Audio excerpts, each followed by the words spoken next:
All right.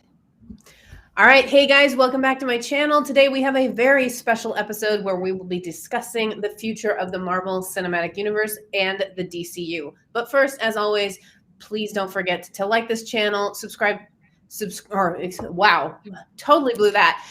Like the video, subscribe to the channel, ring the bell to get notifications, spit in the spittoon on your way out, and comment below what you guys think about what we talked about and what you guys think of my guest today. Because as you can see, joining me today is, of course, Theresa, who you've seen in quite a few other videos, and you know as JesterBell on YouTube, and of course our very special guest today, Kobe, aka SLCMOF. I'm very excited to have Kobe here today. And then I did want to give an honorable mention to he who is not here, the one and only real Jacob Airy. Jacob, we knew thee. We are saddened that you are not here. But Traitor. the show must go on. Jacob think of Kylo Ren yelling "traitor." We'll have a little funeral for the fact that Jacob is not here later on in the show. But Kobe, thank you so much for joining me and Theresa today. Yeah, thanks for having me. Excited to be here. All right, so today we are going to be discussing the downward spiral that is these comic book based movie franchises. And this video was actually inspired. Theresa actually asked me to put this together because she was inspired by Kobe's video that he put out on his channel. Hang on, Theresa. Hang on. Sorry. Wait your turn. I know. Theresa's new. Let me finish my intro. I want to, for the few people who have not seen Kobe's video talking about the Marvel Cinematic Universe and his thoughts on it, I wanted Kobe to give a little brief summary about what that video was about. Yeah, so fundamentally in the video, the title of the video was "I'm Getting Bored of Marvel Movies." And essentially in the video, I discuss how the MCU is precipitously declining on many fronts, both in terms of fan fervor and interest. In the video, I argue that one of the key indicators of a comic book movie's performance is the anticipation and excitement of the film leading up to it. And for films like Infinity War, Endgame, Batman v Superman, which obviously is on the DC side, but Captain America Civil War, these films had incredibly high anticipation and expectation going into them. And then a film like Black Widow, I released this video before Black Widow, so it's interesting that many people argued and disagreed with my opinion that fan interest is lower in Phase 4 and for future upcoming films than it was for Endgame and for prior films in Phase 2 and 3. But the data is already, the box office performance is already proving this, that Black Widow made less than $400 million at the box office. Scarlett Johansson's now suing Marvel because her paycheck is not going to be that big from the film.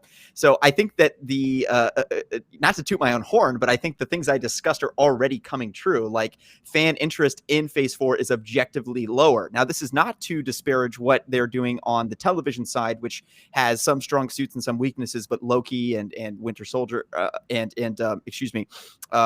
of the other films that television shows that they've been developing on the Marvel side have been doing well. Particularly Loki is coming to mind as something that is doing quite well.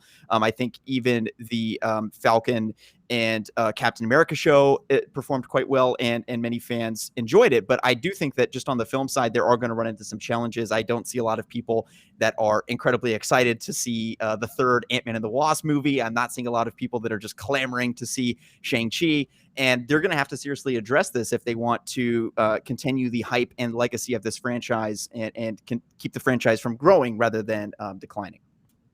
So, Reese, I wanted you to pipe in here because you're really good at kind of breaking down the timeline of what has happened to bring Marvel and the DC universe up to this point, because we've got several factors. One of them is Marvel has had a long span of movies, and so we were already, even pre-COVID, experiencing a little bit of Marvel fatigue. Then we had COVID, which blew everything up, and then we've got kind of the Disney Plus era that has not been necessarily as successful as I think people were hoping. So can you kind of break that down in the different phases? I want to go back to why I wanted to do this video, because I'm actually the one who suggested this video to Kelly.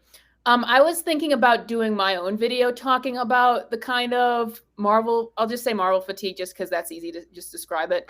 But I was thinking about doing my own video, and then I thought this is kind of a big subject. Maybe I should do one with Kelly. Maybe I should do a collaboration. And then I saw Kobe's video, and I'm like, oh, other people are thinking exactly the same way I'm thinking. Like, we should get together and go in more in depth about this. So that's why I suggested it. So I think that there's three things. So here, let me just break down a timeline. So there was like this superhero boom, and a lot of the things fed into it. You can point to the Dark Knight trilogy as feeding into it, early MCU films, and people will even go back to the Sam Raimi Spider-Man films. But to me, the movie that just blew everything up was Avengers 2012. That's when like everyone came on board. You had to be a part of Marvel. That's where I came on board, just because I didn't grow up with superhero stuff, just because that was never in my hemisphere, if that makes sense. It just never came to me.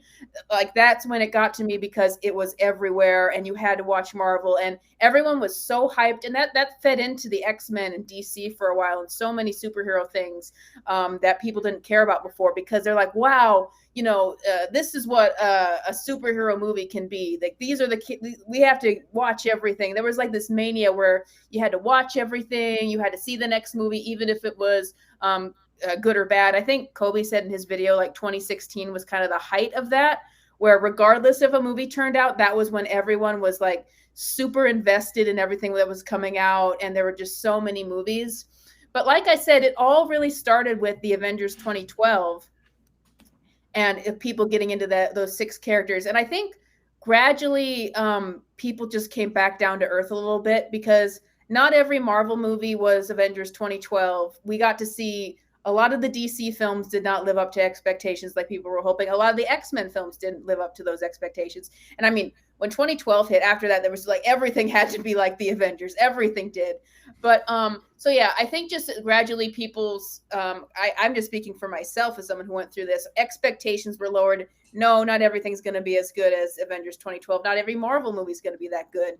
But like I said, everyone was really invested in what the Avengers set up. Tony Stark, Captain America, Black Widow, Thor, Hulk, those characters. And that's what kept us like stuck on Marvel, even when the movies weren't very good. Like you're invested in those characters' stories and maybe some other characters, but mainly those characters' stories. Even if a movie like Thor: The Dark World comes out, you still want to watch these characters and see where they go. So the superhero boom was really helmed by the MCU because of the Avengers, and it carried everything.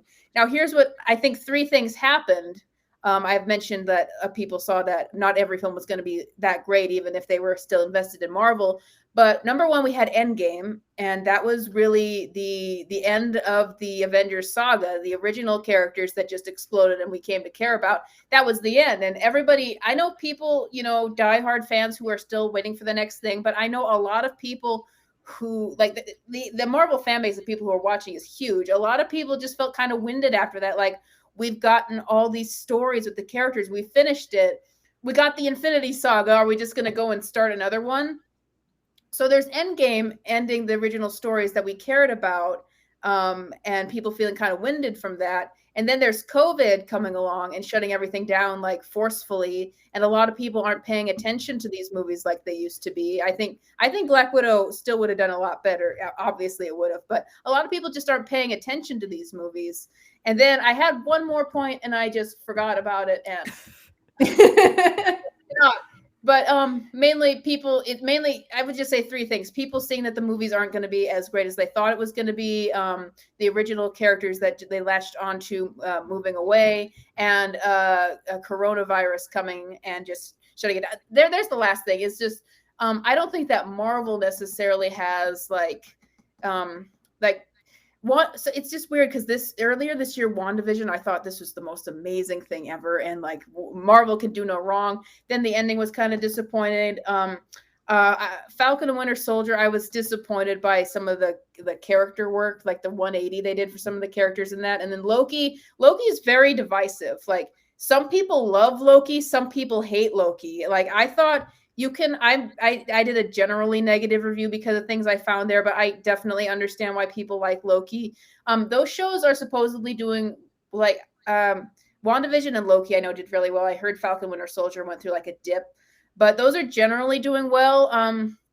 But with Marvel, you look at it and it's like people aren't really going to be interested in Shang-Chi or especially Eternals or any of these movies.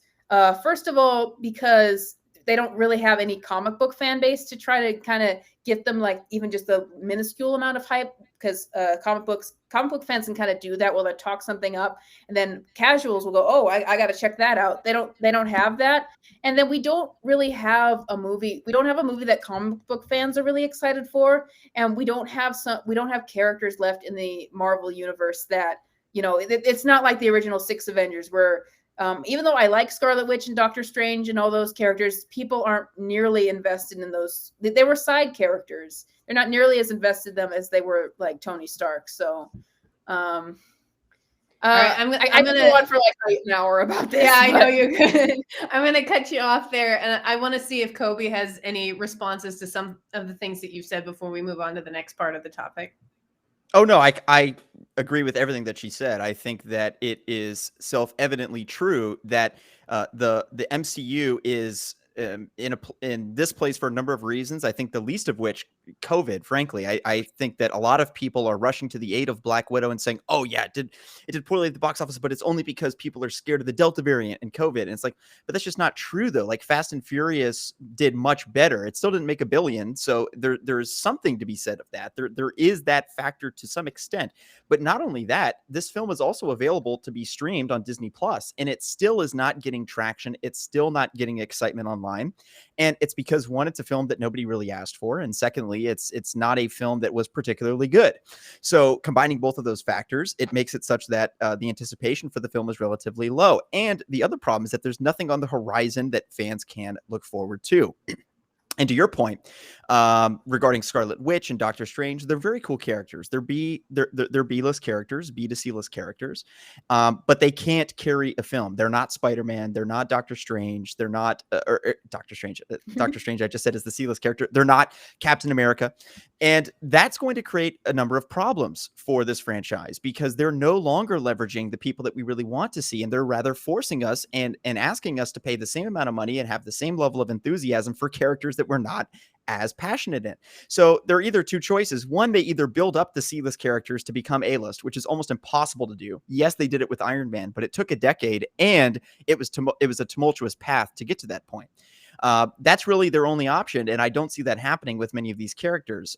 It's the equivalent of, you know, if they were to do a spin-off show for, think of your favorite show, The Walking Dead, we'll just take, and it was, Rick wasn't in it, which we already see now, where as soon as Rick was gone, the show has declined precipitously. It's the same thing where if we take your favorite television show, your favorite movie, your favorite franchise, and just take out the 3 most prominent characters that are the biggest fan favorites, we remove them completely and move forward, that show is going to be less successful. It's the same thing happening with the MCU. We removed the 3 most successful, most beloved characters. We pulled them completely out, and now we're just going to go forward and make solo movies and hope that that's going to carry the momentum, and it's just not going to do it.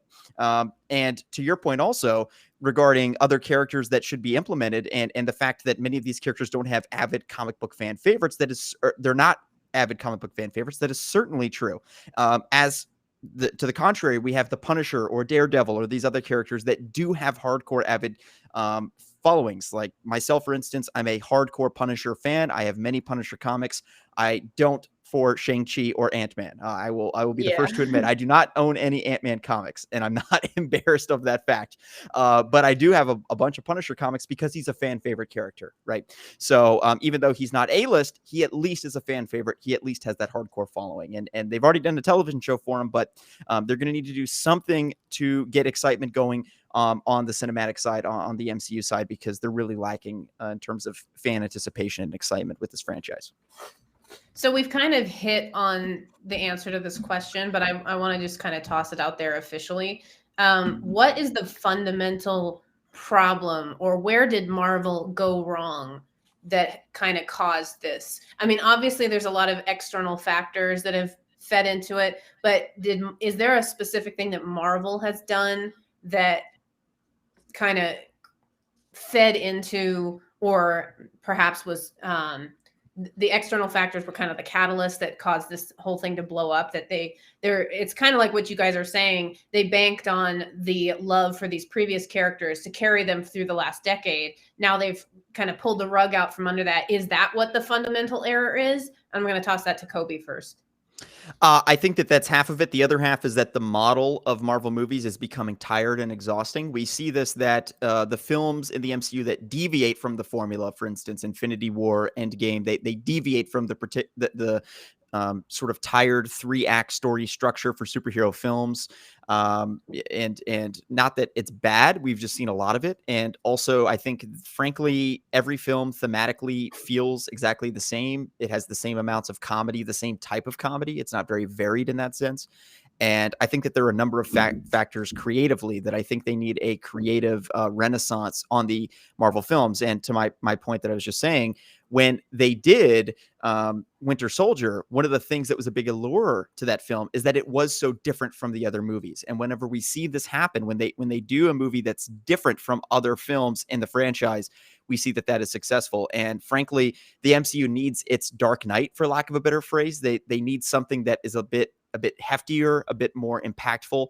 And Winter Soldier was close. It in my view, doesn't even parallel the Dark Knight in terms of quality, but something in that direction, I think, would be a strong way to move for the MCU, and just creating different films. Like, let's see some R-rated Marvel movies. Let's see some maybe even G-rated. I don't know. Like, they just need to do something different with this franchise in a way that is radical and transformative. And I don't think that what we're seeing with just basically applying the MCU solo movie model to a bunch of C-list characters is going to work. So I think that honestly is the biggest factor as well. In addition to all the things that we mentioned about the characters, I think that's half of it. I think not having RDJ, not having Chris Evans, that is a huge factor. The other big factor is that as a franchise, they're very much so in the mindset, in my view, of if it's not broke, don't fix it. You know, we make people laugh, we make people have a fun time at the theaters, and Black Widow was very much so a formulaic Marvel movie in every way, in terms of the comedy, in terms of the pacing and 3-act story structure.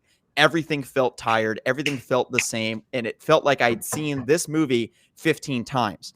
And I think that's a big problem. And going forward, they're going to have to get some creative visionaries in. And to their credit, they do have Sam Raimi coming in on phase 4. That's going to be a big lift for them, of having somebody with a bold creative vision who has a proven track record of creating really compelling stories. And he's a great director. So I'm excited to see what some of these directors can do to turn this franchise around and get people excited. Reese, same question. What do you think the fundamental error has been from Marvel, particularly? Well, I'll talk about the fundamental in a minute, but I agree with what Kobe has said. But in terms of, I wish that we could have gotten a dark Black Widow movie. I've been waiting for that movie for so many years, like the dark Black Widow movie. I accepted it a long time ago that we were never going to get that with Marvel's kind of Disney friendly, family friendly tone. And so I guess that's why I wasn't as disappointed. So I agree with what he's saying about needing something different and I thought earlier in the year, again, I thought WandaVision was that. I'm like, this is weird. This has the potential to be very, very dark. And then at the very end, they played it safe again. And none of the darker theories or the mind-blowing theories we had came true. They just played it safe again. Everyone was so invested in that show. And Wanda, Scarlet Witch, was rising, like, in terms of people's interest. Because for a while there, they thought it was going very dark with her and very different and very weird. But they didn't go through with that. They played it safe again. We thought that Mephisto was gonna be in that show. We thought that it was Ralph Boner instead. Right. So, but I would just, in terms of when I think fundamental problem, I always go back to writing, and that leads into WandaVision. And it leads into Black Widow. And when I see that the writing is not as strong, I'm like, this is your biggest problem. And the Russos and the McFeelys and people like that, dare I say, even Joss Whedon. I know he's taboo. I know he spurned me before with Age of Ultron, but he did have some talent when it came to that sort of thing. They had talented writers before, and they're hiring people like Zach Schaefer did WandaVision. She did Black Widow. She did Captain Marvel. She is also doing Doctor Strange in the Multiverse of Madness, which makes me very afraid. And I'm like, Doctor Strange in the Multiverse of Madness was like my number one most anticipated film from Marvel, because I thought it was going to be, they said horror and superhero mixed together. And I'm like, perfect. That's exactly what I want to see. But then we have Zach Schaefer, who has proven to be a very mediocre writer. I think it's Jack Schaefer. Jack? Okay, Jack. Yeah. Okay. She's very mediocre. And I just hate maybe I'm seeing things out of context. I just hate kind of the attitudes of some of these writers where if fans don't like something, they act like it's the fans' fault and they know everything and what they have decided is right and that they have no flaws. And so just when you have writers who aren't very good and they don't seem to ever want to acknowledge their flaws, I mean, why would they? They're getting paid and they're going to continue to get paid and they're going to continue to get work. Why would they care what some fans think? But so yeah, it's like Doctor Strange 2. That is supposed to be a huge multiverse movie. It could be great, but you don't have a writer that I'm very confident in it. So I'm not really seeing that as going to be a big movie. And another one, I know this is the director, not the writer, but Kate Herring for Loki. Here's what I think about Loki, and we said this before. I think that in Loki was a great premise, and that they probably had it up with these great pillars of how it's going to set up Kang and to the timeline and the multiverse and all that.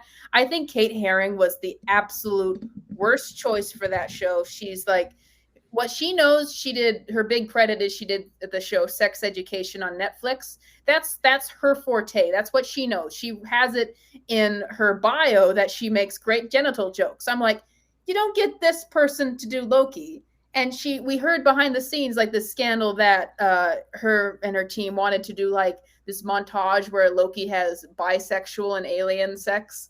That was the big scandal.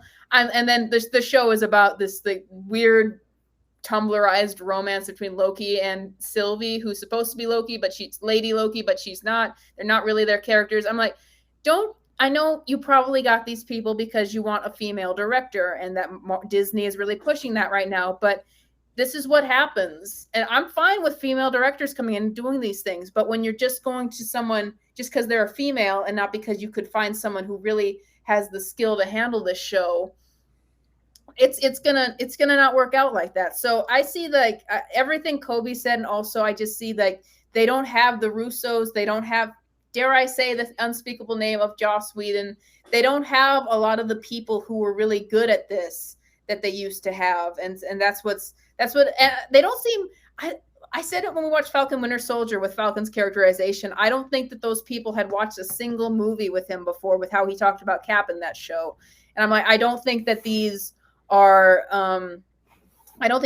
people who have the understanding of how to work this kind of universe and who maybe understand Marvel the way that the original people who were brought on board. And it's also been mentioned that Kevin Feige has been doing this for well over 10 years and that his best days might be behind him. So yeah, it's a creator thing that I think is also a problem when you're talking about going forward. I think they're also stunned right now too, because they clearly didn't pave the path forward after phase 3. Like you think that they would have set more up for phase 4, but it very much so is like phase 3. It's like, okay, phase 3 is over. Now what? And they're trying to figure out what that is. And they're like, we'll do. Go ahead. They're trying to do a multiverse thing. They're trying to do a timeline thing. We see that they're trying to do it for different Earths. I don't think it's the best. I'm still not, because it's just been kind of fragmented in these different shows and these different ideas and these just so many convoluted rules. I'm just not sure how it's going to come together right now. I know they're going to have Multiverse of Madness. I know Spider-Man No Way Home is going to deal with that. I know that Loki is already opening up a lot of these things. So I'm just not sure where it's all going right now. Yeah. So, yeah. Kobe, did you want to follow up to that? No, yeah. I mean, I think that phase 4 is really interesting because it does very much so feel like they didn't realize they would be here. Like it very much so feels like they're like, oh crap, we're really in this situation right now. Like we really killed off Scarlett Johansson, and basically RDJ and Captain America are gone. Chris Evans and RDJ are gone. So you lost your 3 stars, and it seems that they're almost like surprised that Black Widow didn't do well. And they're like, oh, well, our streaming numbers are so good. Oh my God, we're getting so many people on Disney Plus, and they're bragging about their TV shows, but they're in denial that this franchise was built on movies. TV is great and all, but this is a movie franchise, the Marvel Cinematic Universe, not the Marvel Television Universe. And movies really built this franchise. And I just don't see anything in the next couple of years besides Far From Home. I do think that has potential. No Far Way From Home. Home. Sorry, No Way Home. Thank you. I do think that No Way Home has potential because of what you mentioned, that they're incorporating so many other elements from the Raimi films. I think that's going to be very interesting, bold, and creative. And that's sort of the example of something that I actually am excited for. That, like, if I'm going to see Doc Ock from 2004 Spider-Man, 2005 Spider-Man, like, that's cool. I'm down for that. Interesting. At least you're going to get me excited or somewhat anticipating the film. So I think that that's more of what they need, is just reasons to get fans excited and lining up outside of the theater to go, because I really don't think that this COVID effect is as big as people think it is. Polls show that people are less fearful of COVID now than they were even just 3 months ago, yet alone 6 months ago. Many people are getting vaccinated at this point. Over half of the country have received at least one COVID vaccination. The people that want to receive the vaccine are able to do so. So I really don't think that this COVID excuse that they're using for their performance is justified in any way. I think there are deeper structural problems, as we've discussed, with the franchise. But I will say that I'm optimistic because it's Disney. They know how to make money. If there's anything Disney knows how to do, is make money. And I think they're going to find a way to make this franchise and get people excited for it again. I just think that, frankly, they're going to go through the same endeavor they did with the Star Wars films, where they dropped Solo and it lost them a bunch of money, and they were shocked. They were blindsided by it. And that's what's going to happen with Black Widow. They thought, this is like one of our top tier characters. This is going to do so well. This is going to make $1 billion in its sleep. And it tanked. And as I said, it has nothing to do with COVID. People are going to pawn off blame to all these other things, but the blame really lies with Disney themselves. And so they're going to take a long, hard look in the mirror, and they're going to adjust. And that's one thing that I am confident they'll be able to do, is adjust. But I think, to your point, though, they might struggle to do that because they might not recognize that the talent they have is not as good as the talent they had 10 years ago, particularly with the writing and directing side. I think that they think their talent is just getting better, and it's just more diverse. And but the reality of it is, the diversity is irrelevant in this equation. Their talent is objectively worse than it was 10 years ago, like you said. Yeah, I mean, like, the Russos had a lot of credit to their name when they took on Captain America, Winter Soldier. Joss Whedon, again, unspeakable name. He had a lot of credit. Jack Schaefer. You just keep going back to that Joss Whedon thing. Are you a super fan? I don't. I hate Joss Whedon. I hate Joss Whedon. So, talent's not there. So I wanted to come back. So Kobe mentioned that No Way Home Spider-Man is probably going to do really well. And Spider-Man, like it or not what they're doing with him, it's Spider-Man. Spider-Man is going to get butts into the seats. If you are bringing Andrew Garfield and Tobey Maguire and all these other what's his name? William Dafoe. You're bringing William Dafoe as Green Goblin again. People are going to come see it. People, even just out of curiosity, it could be the worst Spider-Man movie of all time. But once it might be the cringiest thing we've ever seen. It's going to be the worst thing ever, but people are going to click on it. Just like people will click on those fan mashup videos of Spider-Man on YouTube and get millions of views, even though it's deep faked and it looks terrible. People will watch this movie. And it's going to be like senile Green Goblin. He's in like a wheelchair now instead of a hoverboard. Just wheels in. William Dafoe's like 70 now. Yeah. Anyway, I think that's going to be one of the Marvel movies that people still want to go see. And I think Guardians of the Galaxy 3 is going to be one, even though it's kind of a long ways off. I think the holiday special on Disney Plus of Guardians of the Galaxy is going to be huge, because these are characters who Guardians of the Galaxy is one of the original properties in Marvel that was able to do really well. It's probably the only one of kind of like they were D-list characters, I would say. Like, no one cared about them. Yes. They revamped them at the exact right time where it was superhero everything. People were willing to try something new, and it was super different for the time. People might not believe because there's been so many ripoffs, but it was really different. So I think that for Spider-Man 3 and Guardians 3, just to finish that kind of saga, because those kind of feel like epilogues to the Infinity Saga and Endgame, because we didn't wrap up a lot of the Guardians story with Endgame. We kind of just left it open. People are going to want to see those movies. I have a theory that I've told Kelly. I'm not sure if Kobe agrees with this. I think that Marvel and DC have two movies that are going to be like bombs, like potential franchise killers. I don't know what Kobe thinks of this. I've already talked it over with Kelly.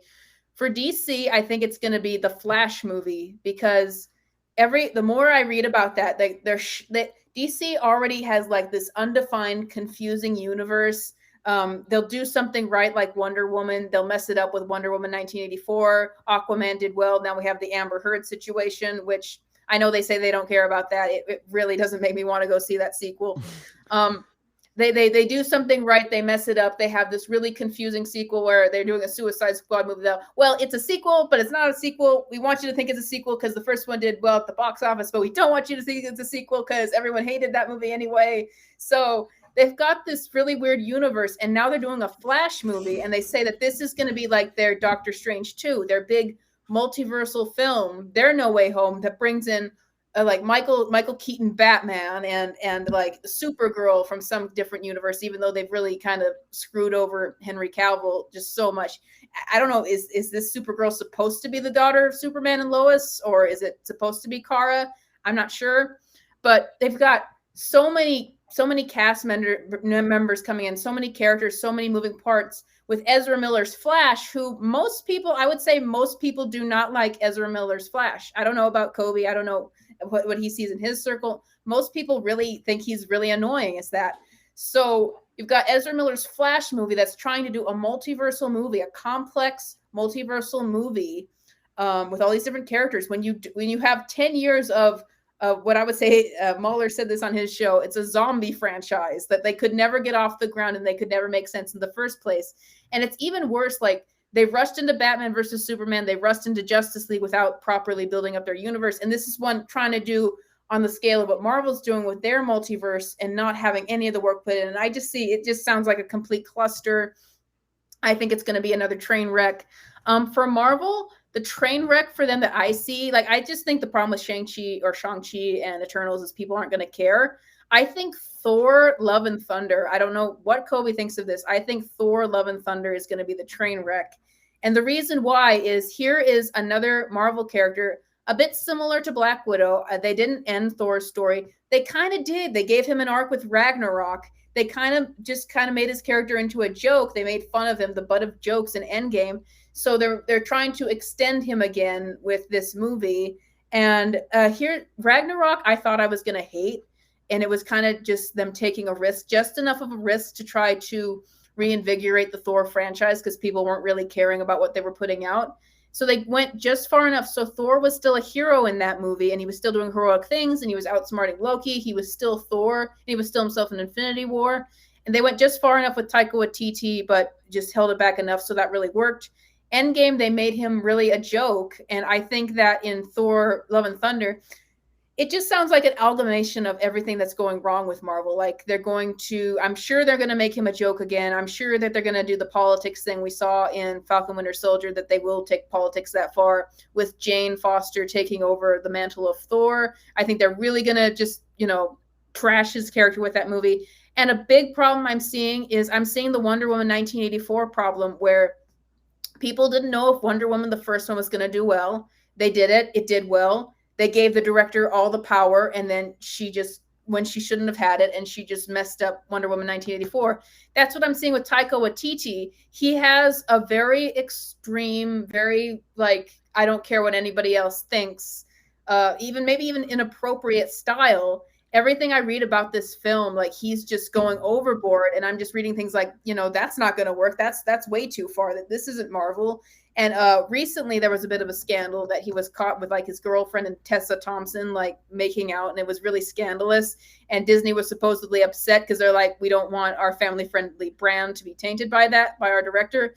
So it just seems like that is a movie. They're pulling the politics thing with that all over the place. With Valkyrie is going to have a girlfriend. Well, it's Disney. You're not going to have a girlfriend, but Jane Foster's going to be Thor. So that's just a movie where I'm thinking that if they're going to think we had something with Ragnarok, they're going to go way too far with Taika Waititi, and it's probably going to be a Wonder Woman 2 situation where it just kind of blows up in their faces, where the guy took too much control. They just went too crazy with it. That's why, and that's important because Thor is still one of the original characters of the original 6 Avengers that we really cared about. these other movies, they're not going to care about because we just don't care about the characters. Thor is a character that people cared about, and that's why it could be just like a big explosion for them. Like people are really turned off. So I don't know It's interesting you mentioned that, because what they're doing with the Marvel movies is exactly where they went wrong with Star Wars. Because what they're doing is they're putting aside the A-list characters, which in Star Wars, obviously Luke, Han, and Leia, and Chewie, and they were like, okay, these characters, they're either not in the movies at all or they're barely in them. In episode 7, 8, 9, they were either excluded entirely or they were not or they were barely involved, right? Whereas we all thought we were getting like a sequel to the original trilogy and that Luke and Han and Leia were going to be heavily featured, which would be obvious. It was so obvious that we should have known Disney wasn't going to do it.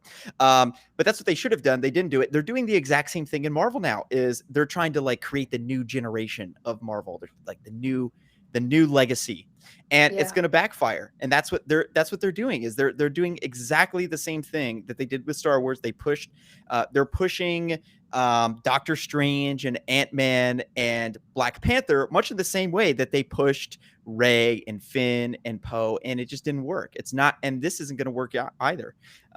So I think it's interesting that you make that comparison, because I think that's very accurate. Yeah, and I can see that creeping up. Like we saw this a little bit in Loki. One of me and Kelly's criticisms was how they kind of built Sylvie's character up by tearing other characters down, making her character need to be the smartest and most capable and everything. I see that happening with Thor 4, like building Jane Foster up by tearing Thor down.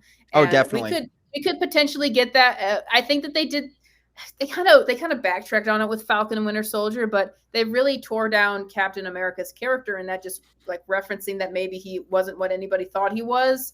Like I felt like they did that, and then what was I gonna say? Hawkeye, potentially. I'm nervous that show is going to be, let's tear down Clint Barton's character to build up Kate Bishop. Yep, that's the real threat. They're going to do that too. We've seen that with Marvel Comics. To be fair, there was a Hawkeye series like Hawkeye and Hawkeye, where the comic book version of Clint Barton is very different from the movies, which takes inspiration from several different versions. Comic book Hawkeye is a bit more of a loser. Kate Bishop was a bit more of the like, she's got a bit more together. And they didn't do it in a way that tore him down. They did it in a way that he's still the protagonist that you're rooting for. But in the show, I can definitely see it's going to be Kate Bishop is the hot new kid on the block, and Hawkeye's the washed up guy who's made mistakes, and throw him under the bush and the bush, whatever it is, and bring in Kate Bishop and all that stuff. And so, yeah, that's we've seen that go on with, and this is a problem with Disney, and people think that Disney buying Marvel is what killed the comics, is that they don't seem to know how to push new characters without tearing. They don't know how to push new things without tearing the old things down. Yes, exactly. All right, I want to jump in here, and I know Theresa needs a little bit of a break from the long diatribes, but so what do you guys think needs to happen in order for Marvel and DC? I know we haven't really talked about DC so much, but in order for Marvel and Disney, Disney's ownership of Marvel to kind of right this ship and turn it in a better direction, what needs to happen? I'm going to start with Kobe. So it's tricky, because the answer is they should have done things better from the beginning, and this actually could have panned out. So what do I mean by that? Well, they could have tried to transition a B or C list character like Black Panther or Doctor Strange into the A list tier, but it would take about 5 years to do that. The problem is now they got rid of Captain America and Iron Man and Black Widow, and they got rid of their most beloved characters without having that replacement already built up properly. Right. So the answer is it's going to be a long process. It's not going to be able to happen with just 1 or 2 movies. It's going to take several years to right the ship. Now, I think that the solution and answer is back to what we actually discussed earlier, which is bringing in the fan favorites. So I think that No Way Home is somewhat of a step in the right direction, frankly, of a film that fans want to see, are anticipating, and does something bold and interesting and will create headlines. Secondly, I would definitely look at fan favorite Marvel characters that everybody loves and everybody wants to see. I would, for one, enlist the Fox brand, and I would utilize that in Phase 4 heavily. So I would fast track some of the X-Men characters that are beloved and obviously recast them, given that with Dark Phoenix, that franchise is sort of over. I think that bringing in some X-Men characters, bringing in the Fantastic Four, bringing in some of these characters are really going to provide a big lift for them of bringing some A-listers into the equation, into the franchise. Because frankly, the problem is now we're basically left with the B and C listers, and there are no A-listers at this point. Again, besides Thor, who's already been demoted voluntarily by Marvel, shockingly. But that's pretty much what they've done, is they've demoted their remaining characters and as a way to try to elevate the old characters. Again, exactly what they did with Star Wars, and that backfired. So it turns out this is going to backfire too, and they're going to be shocked. And then the earnings reports are going to come in, and then Disney will act and shift gears. But it'll take between 1 to 3 years for the shift to actually happen until they realize it again. But I wish the best of luck to them, but they'll realize it soon enough. But no, I really do think that that's the answer, is getting as many A-listers in the equation as quickly as possible. I would, again, even probably put the Punisher in that. Not necessarily because he's A-list per se, not that he's like Captain America level, but I do think that he has a avid fan following. And if John Bernthal were to return and were to star in a movie and team him up with Doctor Strange or something, that could be interesting. I think that would be a really strong direction for them to move in. And I would definitely fast track the Fantastic Four and revival of the X-Men. This was before Theresa answers this question. This was my biggest disappointment with WandaVision, or one of them, that they didn't bring in, as Kobe's saying, one of the A-listers. There were so many fan theories about this. I thought they were going to bring in Mr. Fantastic, or at least tease him. I thought they might tease Magneto. at least tease somebody, but they didn't. They wanted to focus on Wanda over everything else. But I don't think that bringing in somebody else who might be a bigger character, or even teasing them, necessarily brings down Wanda. I think it would enhance her, because now her show has these big characters in it. But I digress. Theresa, what do you think Marvel needs to do in order to write the show? I agree with that. Well, this is one of the things when I'm talking about writing and politics, and politics can affect writing. Doctor Strange was going to be in WandaVision. He had a contract. Yes. Benedict Cumberbatch had a contract to appear in the show. That was going to be the reason behind the commercials. He was trying to wake Wanda up. Kevin Feige said, we can't do that. We got to focus on Wanda as a female character and not have the male character be talking to, like, being the one who has to save her or anything. Really annoying to me. And I know this is not Kevin Feige. He's never talked like this before. This is Disney saying this is the direction our brand is going to go in. But the thing is, from a story perspective, do you need to bring in Mr. Fantastic into WandaVision? No. From a marketing perspective, when you've just realized that you've just had, you've just had your 3 biggest characters leave Marvel, from a marketing perspective, absolutely yes. Bring in, I know Kelly doesn't agree with this casting. Say you cast a star like John Krasinski as Mr. Fantastic, and he appears just as Reed Richards in WandaVision. You're going to get the comic book fans going crazy. You're going to get people talking. People are going to be hyped again because, like Kobe said, it's an A-list character coming in. They think that there's something big to look forward to. From a marketing perspective, that's great to do. I think from where Marvel is at now, I think that their answer might be X-Men. I think that, unfortunately, with this kind of multiverse era phase that we're going into, I think they're just going to kind of flounder and struggle. Hopefully, they will find their footing. Kevin Feige, for whatever reason, I think some of the Fox rights have to do with it. It's going to take a little time to get the X-Men off the ground. If you get the X-Men, because Fox was holding back on the X-Men a lot. They wouldn't even, for a lot of the time, they wouldn't even let them wear their costumes. There's so much room of what you can do with the X-Men, and there's such... Kelly's watched X-Men, the animated series, the 90s one. It can get so weird. It can get dark. It can get so out there. You can really do something different with the X-Men. Just so many different characters, so many different locations, so many different stories. You could 100% reinvigorate Marvel with the X-Men and just do it right. And there's so much space to keep doing that on screen. So if they can have this kind of be their growing pains time and just kind of figure out where they need to go and then have the X-Men bring it back, I think they could 100% do that. Fantastic Four, I think, is a little harder because I feel like there's more goodwill. Again, if you brought in Reed Richards in WandaVision, that would be exciting. Just having a Fantastic Four movie just kind of pop up and not really a build to it. It's just that there's been 2 Fantastic Four franchises that have already failed. So it's just going to be harder to even get the fan trust in that, unless you bring them, you kind of integrate them in an exciting way. X-Men does not have that, even though that people think that it went out with a whimper with Dark Phoenix, even though Kobe liked that movie. They had Logan, they had X2, they had Days of Future Past. They had a lot of successes with their franchise. Just a lot of things that they haven't done yet. So the X-Men still has a lot of goodwill towards it. And Wolverine, we will eventually see him in a movie again. I think that there's going to be enough of a space from Hugh Jackman where people will finally be ready to see somebody else in the role. So Wolverine, huge character right there you can bring in and get people excited again. So yeah, I think the X-Men might be the way. We haven't talked much about DC. My advice for DC is stop making movies. Please stop. I said this after the first Suicide Squad. I'm like, you guys, you're messing it up. You need to stop. You need to reevaluate. You need to decide where you're going to go.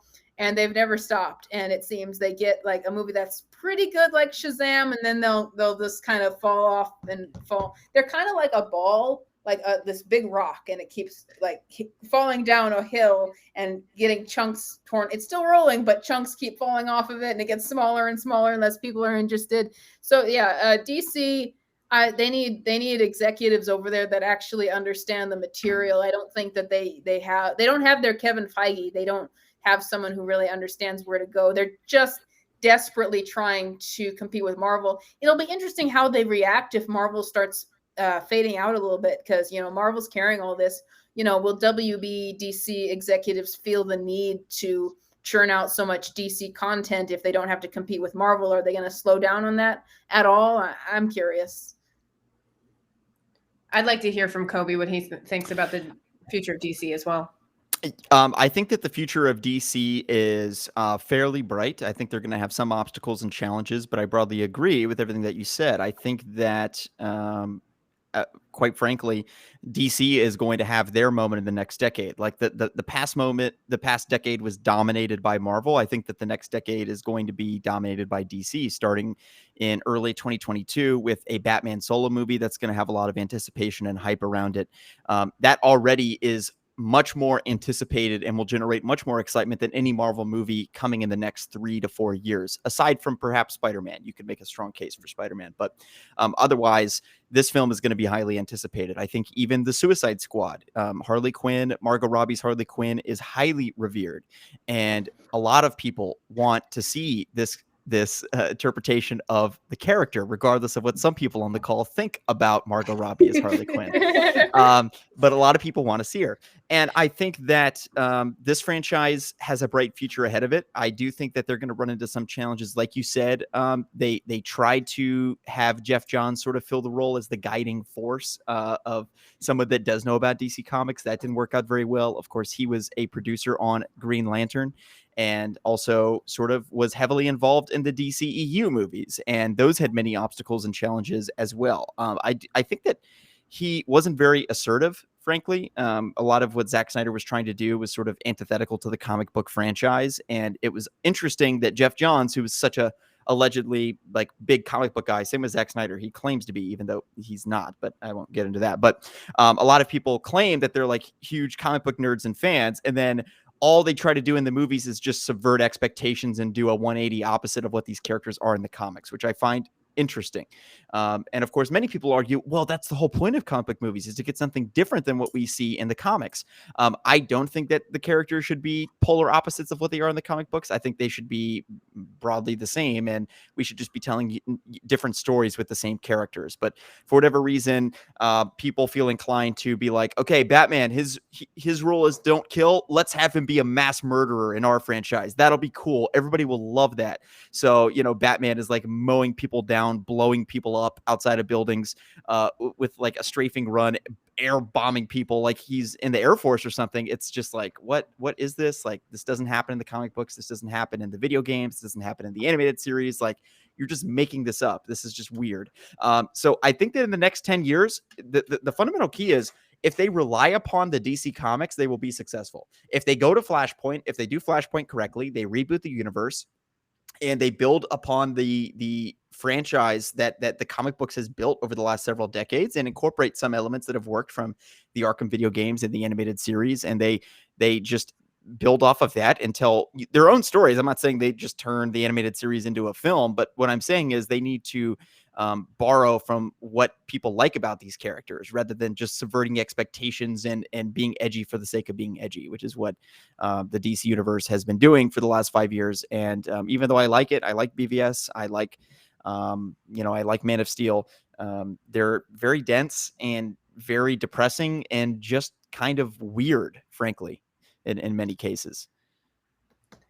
All right, so I know Theresa could probably go on for hours and hours and hours, but we are. I got something to say. I know. We're running out of time, and I got to wrap it up. But I appreciate both of you taking the time to come on the show. And as kind of the fun little follow-up question towards the end, I wanted to hear from both of you guys which comic books you guys are currently reading, or if you're not reading comic books, are you playing a video game that you want to share with everybody? Just something to lighten the mood a little bit towards the end. Theresa, you can go first on this one. I took a little break from reading comics. I'm not reading any current comics because we could talk about comics in another entire episode, but current comics finally just burned me out from all that they were doing, and I'm just like, I need a break from this.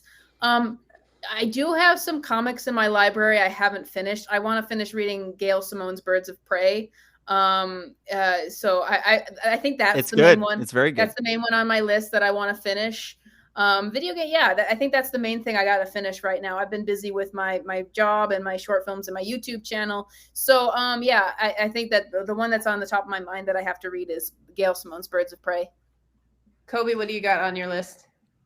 So I've been rereading Legend of the Dark Knight, the series that sort of rebooted in 1989 with the Batman solo film, and it's very interesting. It's basically based heavily off of that universe and franchise thematically and tonally, and I really enjoy reading that run. So I have a lot of single issues because they're all in like the 50-cent bin because they printed a bunch of them and it didn't sell super well, but I enjoy reading that. And then I've also been rereading The Long Halloween and sort of comparing and contrasting the film. And, even part 1, part 2 is famously known for being much different than the graphic novel. I won't give any spoilers here, but part 1, no, I won't give any spoilers, but even part 1, the film is quite a bit different from the graphic novel. If you reread part 1, even though it follows many of the same beats and there's a lot of similarities there, they did a lot of really interesting things with the film. So I've been enjoying sort of comparing and contrasting that and trying to make my mind up on which I prefer. All right. Well, thank you guys for watching this video. Thank you to my guests for coming on the show. I will make sure everybody's YouTube channels and special projects are linked in the description below. Please, again, like this video, subscribe to the channel, and ring the bell to get those notifications. And as Theresa likes to say, spit in the spittoon on the way out. And I will talk to you guys on the next video. Bye, guys.